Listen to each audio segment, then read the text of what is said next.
Iya, selamat sore Bapak. Selamat sore, bagaimana?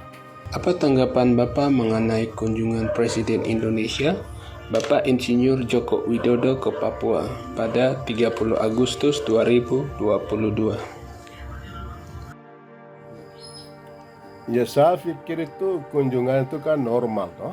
Normal itu sebagai presiden bisa mengunjungi setiap provinsi yang sebagai bagian dari wilayah Indonesia. Tapi persoalan saya tadi pertanyaan bagaimana tanggapan saya. Jadi persoalan saya di sini adalah mengapa itu Presiden Indonesia Insinyur Joko Widodo mengunjungi rakyat Indonesia yang ada di Papua itu pada malam hari. Ini juga pertanyaan saya. Itu kalau beliau itu memang presiden mengunjungi rakyat itu harus pada pagi hari, siang atau sore hari supaya rakyatnya menyambut presiden mereka. Tapi kunjungannya malam hari. Dalam warisan peradaban nilai hidup orang asli Papua atau bangsa Papua, bangsa Malaysia, budaya kita di sini, kalau ada kunjungan keluarga itu harus pagi, siang atau sore di tempat yang terang, bukan malam ya. Kalau kita budaya bangsa Papua orang Melanesia ini, kalau orang datang malam hari, itu kita kategorikan pencuri, perampok,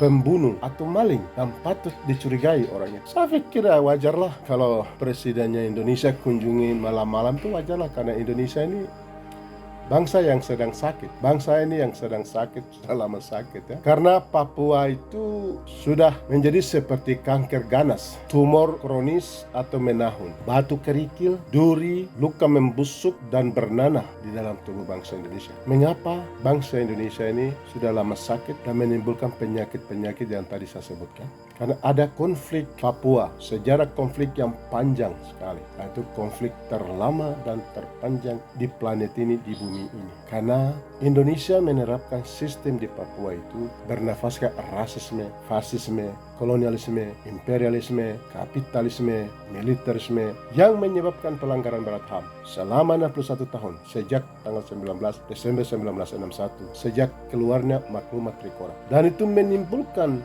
tragedi kemanusiaan, genosida, marginalisasi, penderitaan yang panjang yang terjadi secara sistematis, terstruktur, terprogram, masif, meluas dan kolektif. Dan di sini ada ketidakadilan juga. Ini persoalannya. Presiden harus menyelesaikan persoalan ini. Indonesia harus membereskan masalah ini. Jadi bukan datang malam-malam seperti pencuri, seperti perampok, ya, seperti pembunuh, seperti penjahat. Jadi solusinya itu harus ada ya. Solusinya itu pemerintah Indonesia mengundang komisioner HAM PBB berkunjung ke Papua sesuai dengan desakan 80 negara termasuk desakan negara-negara Uni Eropa. 2, mengizinkan wartawan asing dan diplomat asing datang ke Papua. Dan yang ketiga itu membuka ruang perundingan damai antara pemerintah Indonesia dan pemerintah sementara bangsa Papua atau Yomdalupi di bawah pimpinan Tuan Benny Wenda. Dan untuk menyelesaikan masalah Papua itu solusinya. Solusi bukan DOP, daerah operasi pemekaran provinsi. Tidak ada uang. Negara ini punya pinjaman 7.000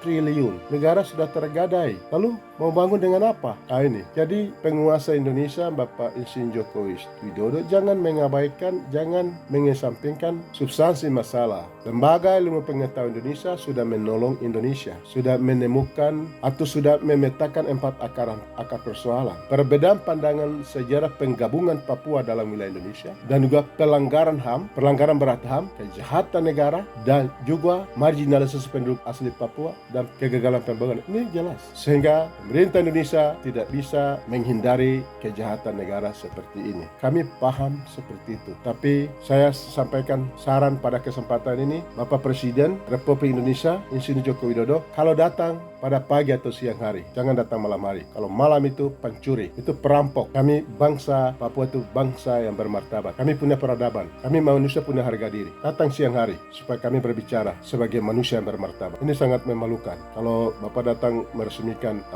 gedung sekolah cukup menteri lah. Itu bukan level Bapak. Delegasikan menterimu yang datang untuk urus itu. Ya, minta maaf, itu saya tidak punya kewenangan untuk sorot itu, tapi ya saya sampaikan. Karena itu hanya bermain-main dengan persoalan yang ada substansi masalah di Papua. Ya, barangkali itu komentar saya. Terima kasih.